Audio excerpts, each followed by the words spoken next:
Hey guys, Keaton here from TechSmart, and today the Apple iPhone 5S was released, and I have a few questions for it. I have the space gray model right here, but how does it handle water? Some phones are waterproof like the S4 Active, but how does the iPhone 5S pair in that category? So without further ado, here's the iPhone 5S versus water test. So just to verify the validity of this device, as some people might think it's an iPhone 5 running iOS 7, I'll go in and lock it with my fingerprint here, and it does that absolutely seamlessly. So let's get kerplunkin' and see how it does with the water.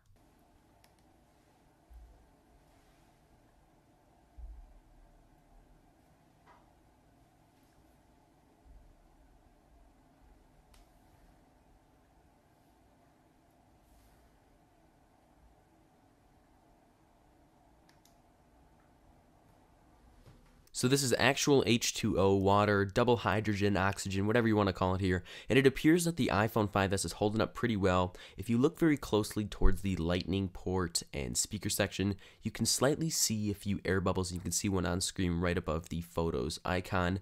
So that'll let you know that the water is getting in there, and when water goes in one spot, air has to come out the other. So that's why we're seeing air bubbles right now, and that was a pretty good indication to me that this phone was done. You see the blue screen right there, and that's when you know your phone's pretty much over it. The water's hit the LCD port and all connection is just lost between the phone. And I kind of knew this would happen, but I wanted to see how it would fare. So just taking the phone out of the water to go and inspect some of the graphics that we're seeing on the display, we see a few lines, and at the time of recording this, holding the phone in my hand, it is getting uber hot. Like, it is hotter than an iPhone should be, and the only explanation that I can see is the water has hit the battery, and the battery's acid is just starting to corrode the phone from the inside out. So yes, the phone is completely done, but it'll be a nice trophy on my desk to let me know that the iPhone almost survived. So after seeing parallel lines for a while and seeing a white screen, I started to think to myself, maybe, just maybe, this might work. And then all of a sudden,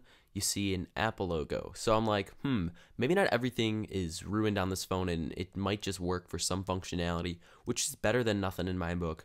But as the logo boots up here, you'll start to see the screen just slowly fade away, and you can see some white corners at the bottom right now. And it was kind of cool to see at least it doing some animation, but then you get the gorgeous blue screen, and then, yeah, it just goes downhill from there, and it won't turn on again. Thank you guys so much for watching this video on the Apple iPhone 5S versus water test. If you guys enjoyed this video, go ahead and give the video a like, as it lets me know this is a piece of crazy content you want more of. And also go ahead and subscribe to be notified when we produce a new crazy video on what we go ahead and put the iPhone 5S through next. Finally, we lost a friend today. We lost the Apple iPhone 5S in space gray. We'll remember it forever, and it'll definitely be a nice trophy on my desk to go and let myself know that's what happens when you put an iPhone in water. Thank you guys once again, and I'll see you in my next video. Bye-bye.